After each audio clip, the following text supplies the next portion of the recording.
that is one gang, चड्डी gang. तो ये चड्डी गैंग वाला तीनों मिलकर तेलंगाना को लूटने के लिए कोशिश कर रहा है। वो कुछ कहावत है ना, हाथी का दांत खाने का लगे दिखाने का लगे। तो इस अलायंस में कुछ लोग सामने दिखते, कुछ लोग पीछे रहते। तो इसीलिए हम लोग साफ साफ कहना चाहता है कि इंडिया कूटमी को हराने के लिए, खासकर इन तेलंगाना कांग्रेस को हराने के लिए तीनों एक एक तरीका से चुनाव लड़ने के लिए कोशिश कर रहे हैं। जो कर्नाटक में हुआ, हम कर्नाटक चुनाव से पहले हम कहा था बीजेपी और जेडीएस दोनों का गठबंधन है, इसीलिए अलग अलग चुनाव लड़ रहा है।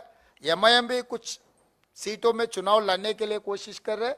तो एंटी इनकम्बेंसी सरकार के खिलाफ जो वोट है, उन लोगों में वोट काटने के लिए ये तरीका से चुनाव लड़ रहे। असेंबली होने के बाद पार्लियामेंट इलेक्शन में वो दोनों वो पार्टियों का गठबंधन होने वाले। आज वही साफ साफ दिख रहा है आंखों के सामने, JDS and BJP together they are going to contest parliament election. It is similar in Telangana. अभी असेंबली चुनाव में बीआरएस बीजेपी अलग अलग चुनाव लड़ेंगे। असेंबली खत्म होते ही उन लोगों का गठबंधन हो जाने वाले। सीट भी बांट लिए, 7 seat BJP, 9 seat BRS, 1 seat MIM. तो ये पूरा उन लोगों का चर्चा भी हो गए, गठबंधन भी हो गए। आगे आपको पता लगेगा कि जनवरी फरवरी में। रेवंत साहब, आपकी जवाब में मेरे सवालों का भी जवाब था, पर उसमें मैं एक एक्सटेंशन पूछ लेती हूँ आपसे। There are no permanent enemies and friends in politics से। क्या आपको लगता है कि आप इस बात की गारंटी देते हैं कि कहा जा रहा है नेक टू नेक फाइट है आपकी और बीआरएस की, तो कहीं एआईएमआईएम के साथ आप लोग नजर नहीं आएंगे अगर जरूरत पड़ी सरकार बनाने की तेलंगाना में, क्योंकि काफी मुश्किल हालात में आप वहां तक पहुंचेंगे? और दूसरा कि लोकसभा का भी जिक्र किया, तो क्या आप इस बात की भी गारंटी देते हैं कि किसी भी तरह से इंडिया पार्टीज बीआरएस के साथ नहीं नजर आएंगी? क्योंकि कई इंडिया पार्टीज के दल बहुत करीब हैं बीआरएस के से, चाहे वो नीतीश कुमार हो या अखिलेश यादव। मैं ये दो चीजों के लिए मैं साफ साफ कहना चाहता हूं। अब 40 साल चुनाव का जो रिजल्ट आया वो रिजल्ट देखो। तेलुगु स्पीकिंग स्टेट्स में कोई ऐसे हंग असेंबली देना, नहीं तो कम मेजॉरिटी देना, कुछ होता ही नहीं। आप 1983 से लेकर till 2023 40 years of Telugu speaking states, they've never given hung assembly. That is why I'm making my statement on record. We are going to form the government with 2/3 majority. तो आप कोई चिंता करने का जरूरी नहीं है। हम लोग एमआईएम के साथ जाएंगे।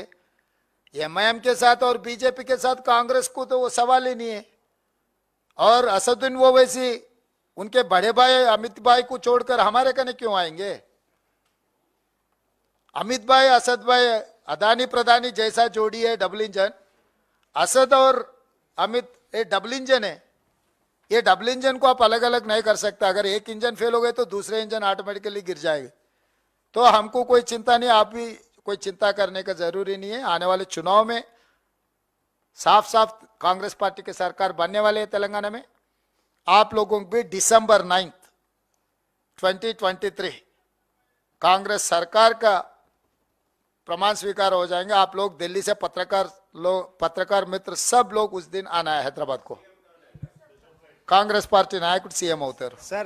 सर अध्यक्ष जी सर, एक कार्ड बीआरएस और एक बीजेपी का एक कार्ड छपी है जो हमारे पास है, और ये कह रहा है कि शादी का कार्ड है। हाँ। क्या लिखा है क्या नहीं, तो क्योंकि आप लोग के लैंग्वेज में पता नहीं चल रहा, ये क्या है? ओ February 14 है ना? What is that? हाँ, वो कार्ड वो है बीजेपी और बीआरएस का।